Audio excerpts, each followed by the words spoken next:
म्हणेल तसं सांगा मी काय करू. मनाची अवस्था बोलतायत तुकडोजी महाराज. भक्ती करू का पोट भरू सांगा मी काय करू. भक्ती म्हणे तू चाल पुढे संसार म्हणे तू ये इकडे. अरे 3च वाजले, खूप ऊन आहे, प्रवचनात नको जाऊ, रात्री थंडीगार हवा राहते, कीर्तनात चाल. हे करू का ते करू सांगा मी काय करू. मनाची द्विधा मनस्थिती आहे. जाऊ काल्यालाच, रोज कीर्तनाला जाऊन काय कोणाचं भलं झालं. मग महाप्रसाद आहे म्हणे महाप्रसादाला जाऊ. हे करू का ते करू सांगा मी काय करू. काय कारण. ये मन बड़ा चंचल है कैसे तेरा भजन करू. जितना इसे समझाऊ उतना ही मचल जाए. ज्ञानोबा ओवी खर्च करतात. हे मन कैसे केवढे पाहो तरी न सापडे. एरवी रहाटावया थोडे त्रैलोक्य या. मन वढाय वढाय बहिणाबाई. उभ्या पिकात ढोर किती हाकला हाकला तरी येत पिकावर. म्हणून शरीरातल्या ना डोळ्यासाठी मागणी आहे, ना हातासाठी मागणी, ना पायाकरता मागणी, कुठल्याच अव्यंगाकरता मागणी केलेली नाही. मागणी मनाकरता आहे. मन लागो रे लागो, मन लागो रे लागो, मन लागो रे लागो, मन लागो रे लागो, मन लागो रे लागो रे, मन लागो रे लागो रे माझे हरी भजनी. मन लागो रे माझे गुरु भजनी. मन लागो रे लागो रे, मन लागो रे लागो, मन लागो रे लागो रे लागो रे, मन लागो रे लागो रे, मन लागो रे लागो रे हरी भजनी. मन लागो रे लागो रे गुरु भजनी. मन माझे दात दिगंबर, मन माझे दात दिगंबर, मन माझे दात दिगंबर, दिगंबर. ब्रह्मा विष्णू आणि महेश्वर,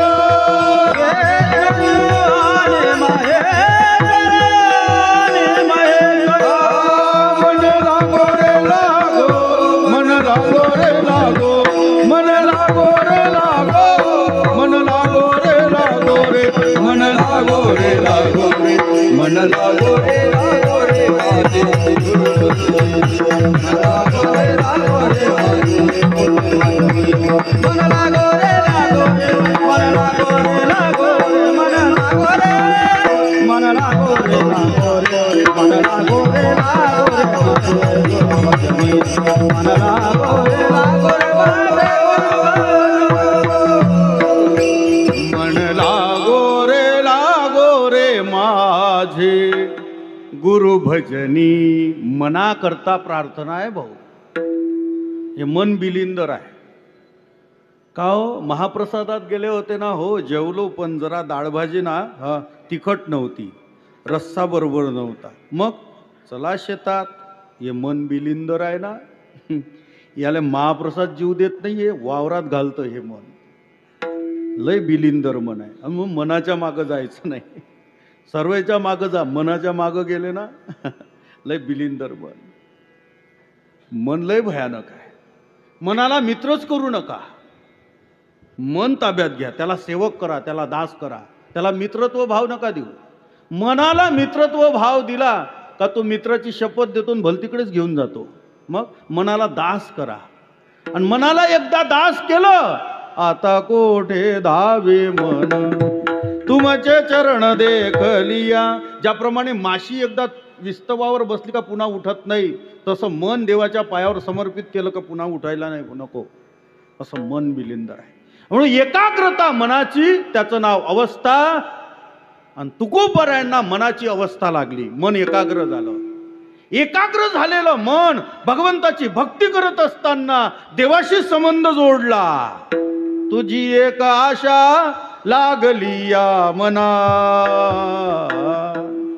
नावडे कामना आन काही. इहलोकापासून तर परलोकापर्यंत विचारसागर बोलते.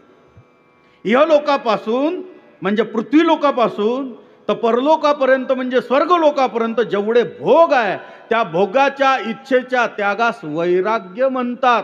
ते वैराग्य तुकोबरायच्या अंतःकरणामध्ये प्रगट झालं आणि तुकोबराय बोलू लागले, मला भगवंताची फक्त आस लागली एक.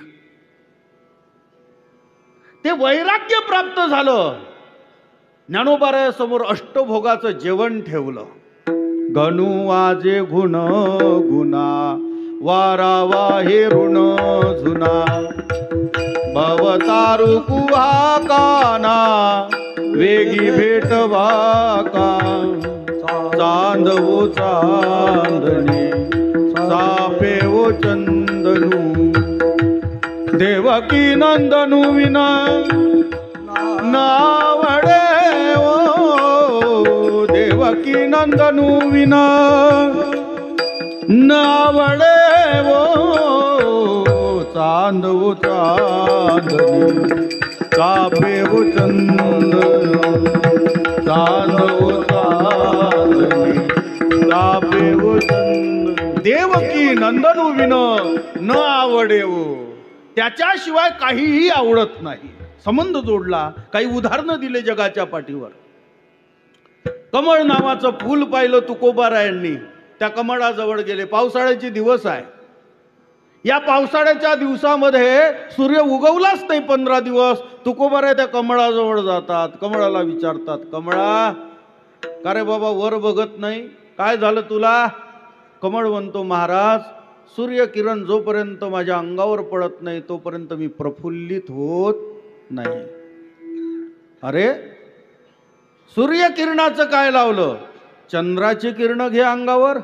महाराज चंद्र शीतल आहे, मग तो रात्रीचा उगवतो. आणि सध्याचा काळ तर पावसाळ्याचा आहे, नो चंद्र नो सूर्य.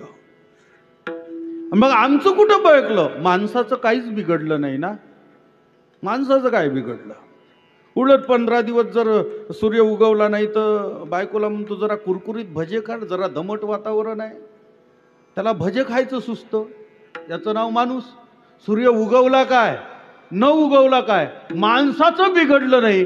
पण कमळाला विचारलं, कमळा का प्रफुल्लित होत नाही? तो म्हणतो सूर्यकिरण जोपर्यंत पडत नाही तोपर्यंत मी या ठिकाणी. अरे माझ्या बायकोनं कुरकुरीत भजे काढले, पापड काढले, खा, पण त्यानं मी प्रफुल्लित होणार नाही. माझा संबंध केवळ सूर्यकिरणाशी आहे. माझा संबंध सूर्यकिरणाशी आहे.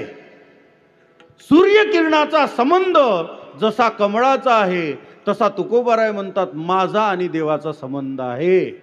या जगात देवाशिवाय मला काही नको. सकळा पडिये भानू, परित्या कमळाचे जीवनू.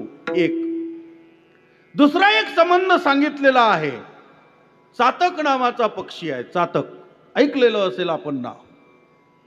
हा चातक सारखा वर बघत आहे आणि ज्ञानोबाराय सारखे महात्मे त्या चातकाजवळ गेले. का रे, का वाट बघ, कशाची वाट बघतो, का वाट पाहतो, का वर बघतो? म्हणे महाराज मला भूक लागलेली आहे. भूक लागली? मग म्हणे तहानही लागली. मग अरे मग पुढून गंगा नदी वाहते, मागे समुद्र भरला आहे, चोच एवढी पोट एवढं, पेनं पाणी किती पाहिजे तर पे. चातक म्हणतो हे पाणी तुमच्यासाठी भरलेलं आहे, माझ्यासाठी सगळं कोरडं आहे, माझा आणि या पाण्याचा संबंधच नाही.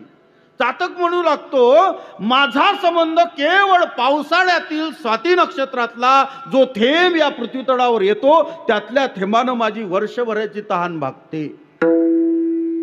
चातकासी कणवे मेघू पाणी आसी धावे, मेघू पाणी आसी ध्यावे, मेघू पाणी आसी धावे. चातक म्हणतो हे सगळं तुमच्यासाठी भरलेलं आहे. ज्ञानोबराय ओवी खर्च करतात. भरले समुद्र सरिता चौकडे, परिते बापी यासी कोरडे, का मेघोनी थेंबुटा पडे तै पाणी की तया. माझा संबंध केवळ स्वाती नक्षत्रातल्या थेंबाशी आहे, अन्य संबंध मला नको. काय जीवन आहे भक्ताचं. जसा स्वाती नक्षत्रातला थेंब शिंपल्यात पडला तर मोती करू शकतो, तसा शिंपल्यात पडलेला मोती जर होऊ शकतो, तर चातकाच्या नरड्यात, कंठामध्ये, पोटामध्ये गेलेला थेंब त्याची वर्षभराची ताण भागू शकतो. चातक म्हणतो माझा संबंध केवळ स्वाती नक्षत्रातल्या पाण्याचे थेंबाशी आहे. एक चातकाचं सोडा, पुन्हा एक उदाहरण देत आहेत. या जगतामध्ये जळ आहे, पाणी आहे. पाण्याच्या आश्रयानं राहणारे अनेक जीव आहे. कासव आहे, मगर आहे, सर्प आहे, अनेक विषारी प्राणी या समुद्राच्या काठाला राहतात.